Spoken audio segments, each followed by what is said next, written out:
dijatuhi barbel di perutnya, memaksa dia juga memakan kecoak dan meminum air seninya sendiri, dan dia disuruh menari dan bernyanyi tanpa busana di depan.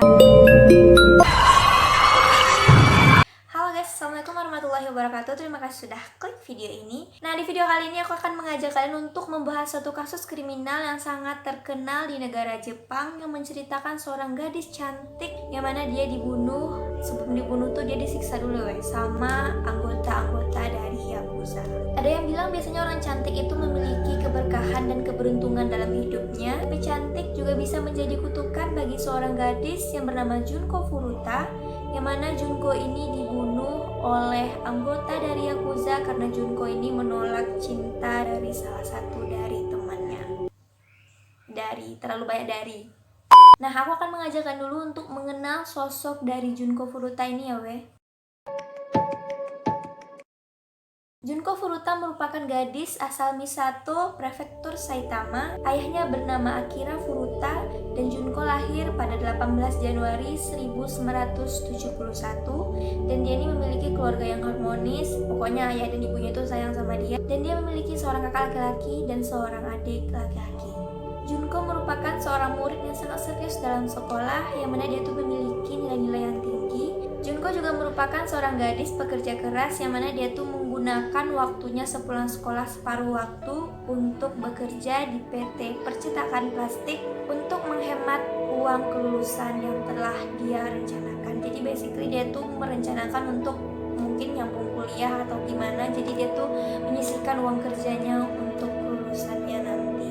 Junko yang sangat cantik ini sangat populer di sekolahnya, yang mana si Junko ini bersekolah di SMA Yashio Minami, yang mana kecantikannya itu membuat dia terkenal dan membuat orang-orang tuh iri sama si Junko. Kepopuleran yang dimiliki oleh Junko ini menghantarkan dia menjadi korban penculikan, penyiksaan, pemerkosaan, dan pembunuhan dari anggota-anggota dari Yakuza, yang mana mereka ini merupakan teman satu sekolah dari si Junko ini. Nah, sekarang kita akan membahas kejahatan-kejahatan yang dilakukan oleh anggota Yakuza kepada Junko Furuta. Pada tanggal 25 November 1988, Miyano dan kawannya bernama Nobuharu Minato berkeliaran di sekeliling Misato dengan tujuan merampok dan memperkosa gadis-gadis lokal. Pukul 20:30 malam pada saat itu si Junko tuh udah pulang kerja weh. Miyano ini kan suka nih sama si Junko nih. Miyano ini anggota dari Yakuza yang satu sekolah sama si Junko, suka sama si Junko. Nah, karena dia tuh iming-imingnya tuh ingin melindungi Junko, jadi disuruh nyala si Minato ini untuk menendang sepeda dari si Junko. Dah berdendang lah sama si Minato ini kan sepeda Junko. Junko ketakutan gitu tuh, dia takut akan terjadi apa-apa sama dia. Nah, datanglah si Miyano dengan gagah berani, seolah-olah dia tuh modus dia itu loh membantu si Junko. Pada saat itu Miyano juga bilang sama si Junko nih, udah lah antarkan aja lah pulang, kan nggak baik kan anak gadis pulang malam-malam sendirian gitu kan.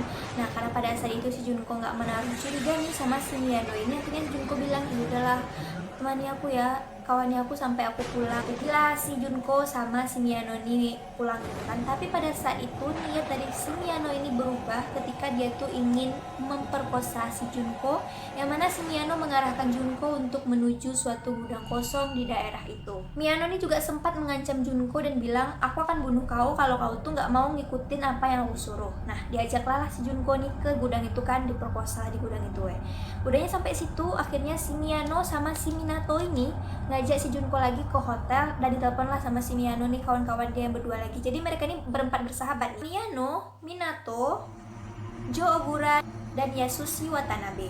Nah, 4 orang ini berkawan. Di situ lah diajaknya lah si Junko tuh ke hotel dan diperkosa di situ rame-rame. Sumpah kurang ajar kali kan. Mereka berempat nih awalnya sih kan si Miyano nih aja nih yang suka sama si Junko, tapi Miyano nih ngajak kawan-kawan yang bertiga ini juga ikut memperkosa si Junko. Pada pukul 3 pagi, Miyano mengajak Junko ke suatu taman terdekat, yang mana di situ tuh udah ada Ogura dan Watanabe.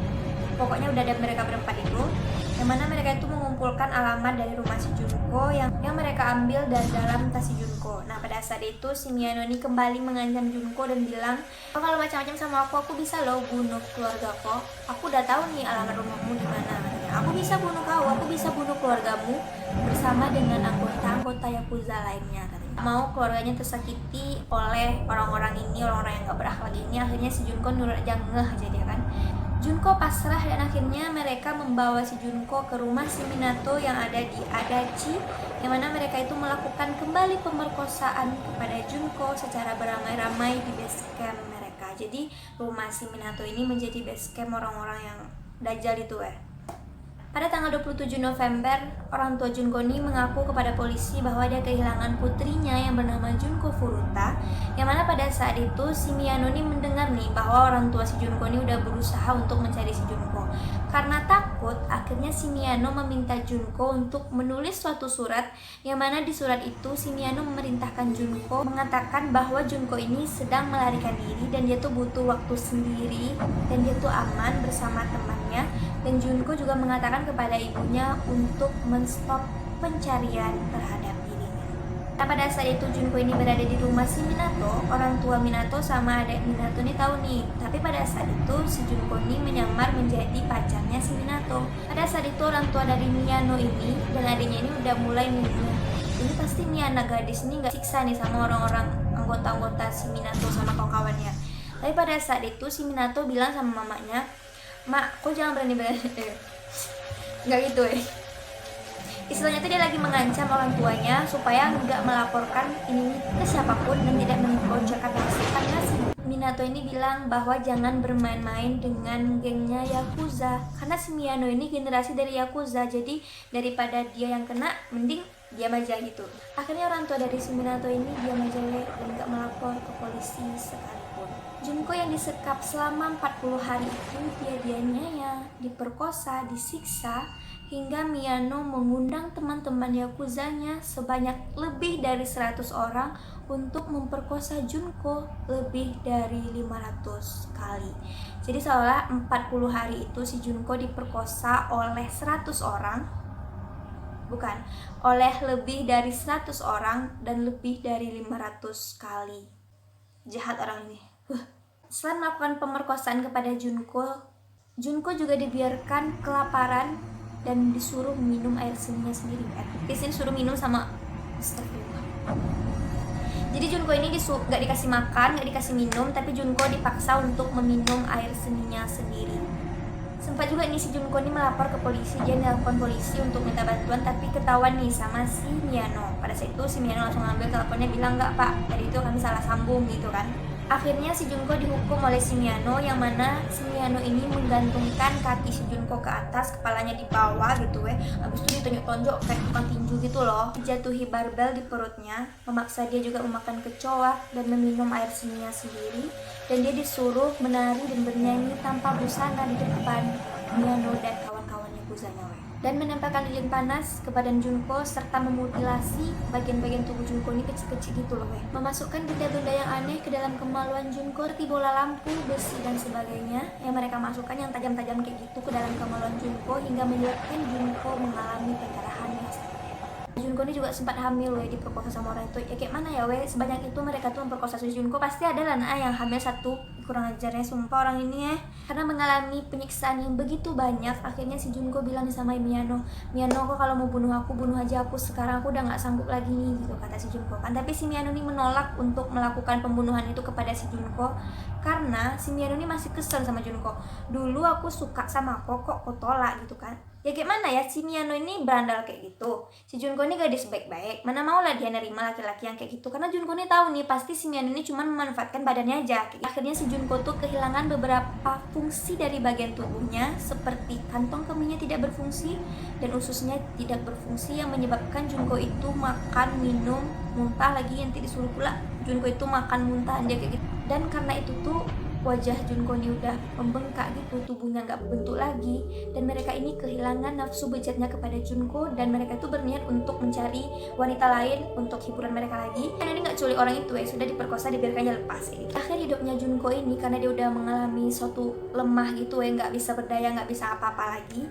Akhirnya Yano dan kawan-kawannya ini nyiram bensin nih ke badan si Junko, ke paha, ke lengan, ke wajah dia, dan membakar kaki si Junko. Tapi pada saat itu si Junko masih hidup. Jadi Junko tuh sempat damkan api itu dengan wajahnya yang lemas itu. Setelah dia dibakar oleh orang gak berakhlak ini, akhirnya Junko meninggal dunia. Dan karena mereka dipanik nih, kayak mana lah caranya nih bunuh jasad si Junko nih. Akhirnya mereka membungkus membungkus si Junko dengan selimut, lalu memasukkannya ke dalam drum dan memberi semen ke dalam drum itu. Dan pada pukul 8 mereka membawa Junko ke daerah yang bernama Koto di Tokyo dan membuang si Junko ke dalam truk. Sekarang aku akan mengajak kalian untuk membahas tentang penangkapannya ya weh. Pada tanggal 23 Januari 1989, Hiroshi Miyano dan Joe Ogura, si Miyano sama Joe Ogura ini ditangkap oleh polisi karena memperkosa perempuan berusia 19 tahun yang diculik dia waktu dia udah gak nafsu lagi sama si Junko, jadi diculik orang tuh. Pas itu tuh tangkap dia. Saat itu si Joe Ogura mengaku kepada polisi bahwa dia ini udah membunuh si Junko gitu, karena Joe Ogura mengaku pada polisi bahwa dia tuh membantu si Miyano untuk membunuh si Junko. Akhirnya pada tanggal 30 Maret 1989 jasad Junko ditemukan dan pada tanggal 2 April 1989 Junko dikebumikan. Pada Juli 1989, pengadilan hukum menghukum Miyano selama 17 tahun dan pada saat itu si Miyano sempat minta banding kepada pengadilan itu tapi ditolak dan ditambah 3 tahun, jadi sekitar 20 tahun langsung. Miyano ini diharuskan juga membayar 50 juta yen setelah ibunya ini menjual rumah keluarganya. Miyano bebas bersyarat pada tahun 2004 dan mana dia tuh kembali ditangkap pada tahun 2013 karena penipuan. Tapi gara-gara nggak ada bukti yang kuat akhirnya dia dibebaskan lagi. Jadi 2013 tuh dia udah bebas lagi. Nobuharu Minato yang punya rumah tadi awalnya dihukum 5-9 tahun karena dia masih berusia 16 tahun, jadi dia lebih ringan sedikit. Orang tua dari si Minato sama adiknya ini tidak dituntut, yang menyebabkan kekecewaan dari keluarga si Junko karena kalau misalnya orang tuanya speak up ke polisi tentang anaknya yang sedang disiksa sama orang-orang itu, mungkin Junko nggak akan mati. Yasushi Watabase awalnya dihukum 3-4 tahun dan menjadi 5 tahun karena dia berusia 17 tahun.